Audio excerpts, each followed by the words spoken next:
Hey everyone, in this video I'll show you how to install Python, set up a virtual environment, and install the packages you'll need for futures trading analysis using Jupyter Notebook. Step 1 will be to install Python.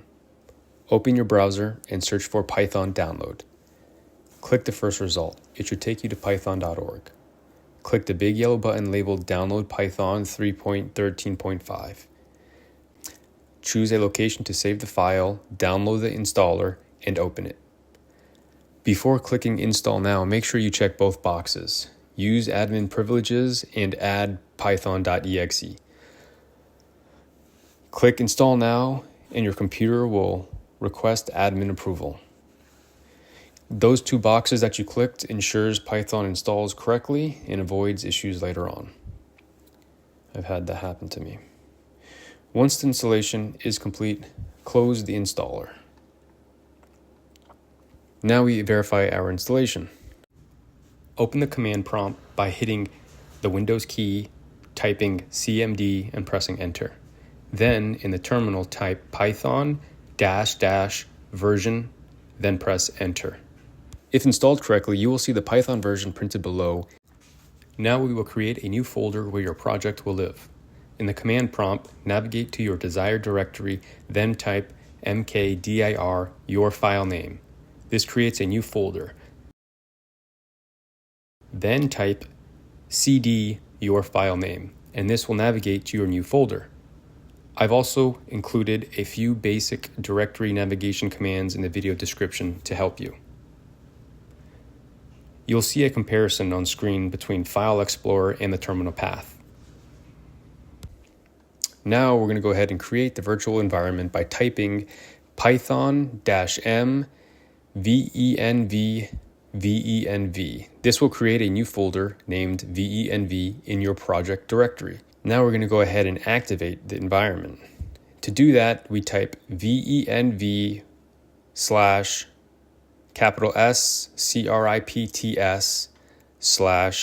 /activate. Once activated, you will see parentheses venv at the beginning of the command line.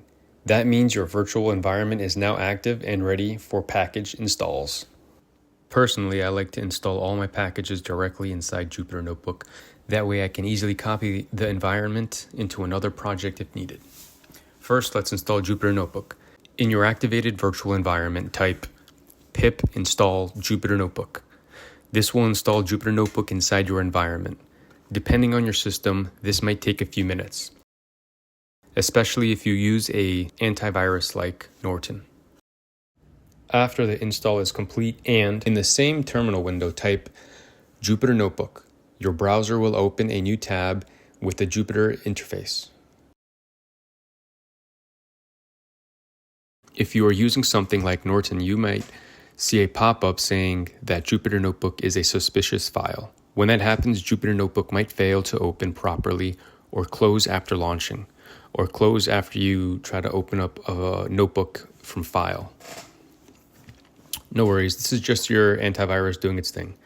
Wait a bit for it to verify the file and then relaunch. Click File, New, Notebook. When prompted to select a kernel, choose Python 3 and check the box to always use that kernel. Hit Select to launch your notebook. Now let's install the packages we'll need for futures data analysis. In the cell in Jupyter Notebook, type pip install pandas. This is your data manipulation powerhouse. We'll use it to read CSV files, filter 1-minute candles, calculate ranges, and structure session logic. Next is pip install numpy. Then I remembered pandas already includes this as a dependency, so you can go ahead and skip this and go to the next one. Next is pip install plotly. This one is for clean, zoomable, interactive visualizations, perfect for range distribution charts, time-based studies, or anything you want to actually see. Last is pip install IPython. IPython enhances your Jupyter Notebook environment. It helps render charts, format output, and integrate system commands cleanly. That's it. Your Python environment is ready for futures data analysis. Thanks for watching. I hope this made setup easy. Next up, I'll show you how to extract 1-minute data from TradingView and build a full year data set using my custom ChronoMiner script. See you in the next video.